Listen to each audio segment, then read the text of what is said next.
As the gates of Kidal close with the haunting weight of silence, a century-old system of exploitation has been dismantled before our very eyes. For decades, the world was told that the Sahel was a place of endless, confusing wars, but Captain Ibrahim Traoré has finally pulled back the curtains to reveal the cold, hard truth. Kidal was never just a city in the desert. It was a vault, a sacred bank, and the nerve center of a gold Proxy war designed to keep the Africa small and divided. This isn't just a military headline about the town being retaken. It is a tectonic shift in global power. Good day, you're watching the Global Observer, and I want you to keep being there. Our lead story today examines how the AES alliance has finally cornered the shadow state, exposing the foreign interests that have profited from African instability while claiming to be our friends. To understand why this moment matters, the Global Observer always would want you to look at the land itself. This soil once belonged to the Empire of Mali, the land of Mansa Musa, where gold was sign of excellence and pride.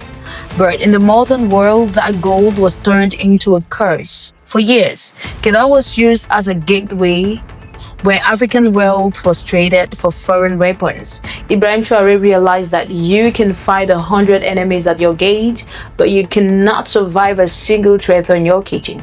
The investigation into recent attacks revealed the fifth column. Men wearing the same uniform but opening the windows at night to let the storm in. Traoré understood that Kidal was the place where these secrets were laundered, and he decided that if the betrayal started inside the state, then justice had to be found at the source. This war is not just about soldiers, it is about the math of blood. When the AES forces moved, they didn't just look for shooters. They looked for the money. They found that the rebels weren't just a group of desperate men. They were well-funded corporate operations. They had high-end trucks, unlimited fuel, and expensive radios. Where does a desert rebel get billions of CFA francs? They don't, and they can't do that. Their sponsors do.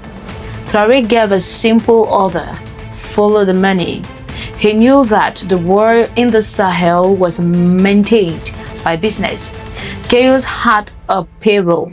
By tracking the gold routes, the AES has covered more than 800 mines being bled dry to form the very groups destroying the country. This is the definition of blood gold, wealth that is stolen from the earth to buy the bullets that kill the people living on it. As the pressure grew, the marks finally slipped. The rebels, who claimed to be fighting for their people, made an unholy alliance with Al-Qaeda, the extremists themselves.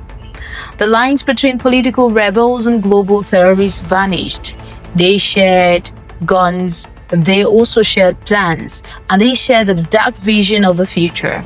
Traoré saw this as a moment of moral clarity. He told the people that you cannot claim to fight for freedom while walking beside those who destroyed the schools and culture of your own people.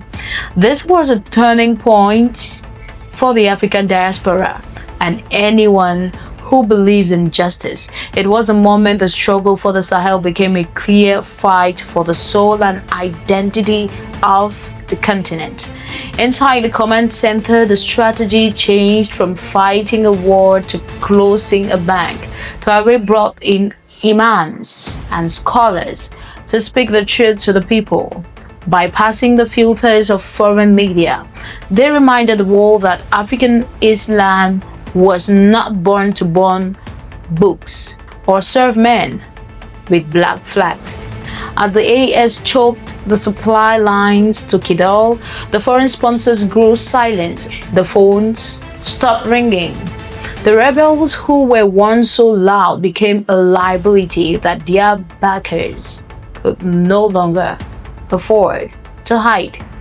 This is the Ibrahim Traore leadership revolution in action, using threat as a weapon to make the enemies of the state irrelevant. But the real heart of this story is found in the hands of people like Usman, a 58-year-old miner. He told the leaders that hunger is the best recruiter the rebels ever had. His sons didn't join the fight for an idea, they joined for a handful of gold dust to buy food. Traoré realized that if the state only punishes the boy with the gun, the machine stays alive. To kill the machine, you have to fix the minds. The AES created a gold integrity cell to make sure the wealth of the soil finally serves the children who play above it. This is a move toward a sovereign economy where African resources are no longer auctioned off to the highest bidder in a distant capital.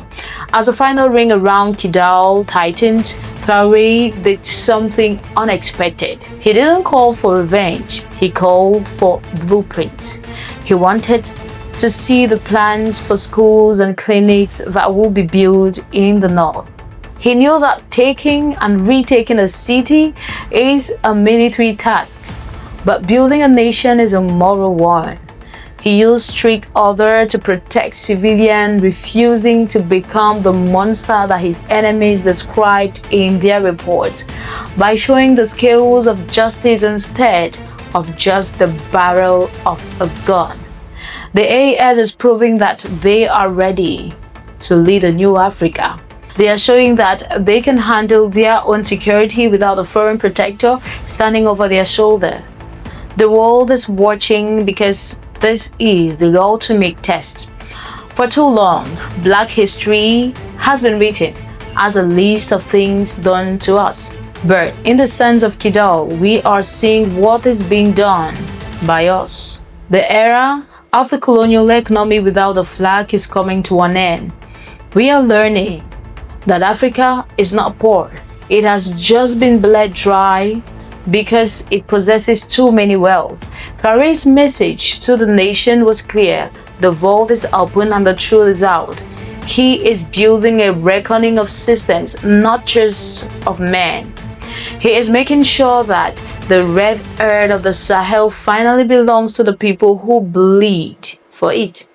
The journey ahead is still long and the road is steep. There are still shadow actors who want to see this alliance fail. But for the first time in a century, the map of the Sahel is in African hands. The secret block gold proxy war is losing its cover and the hunters are now the ones being hunted. When you look beneath the war, you find the gold. When you look beneath the gold, you find the buyer. But when you look beneath the buyer, you find the strength of a people who have finally said no more. The dust of the desert is where the strongest seeds are planted, and today, those seeds are growing into a future of dignity. As the sun sets over Kidal, the silence is no longer hunting, it is the silence of a new beginning. The lion of the Sahel is no longer chasing shadows, he is gathering them down. We are witnessing the rebirth of a continent that has stopped running from its own throat. This is our heritage reclaimed. This is our sovereignty in action. The gates are open and the light is finally pouring in. And this is me thanking you for watching the Global Observer, urging you to keep clicking on the subscribe button.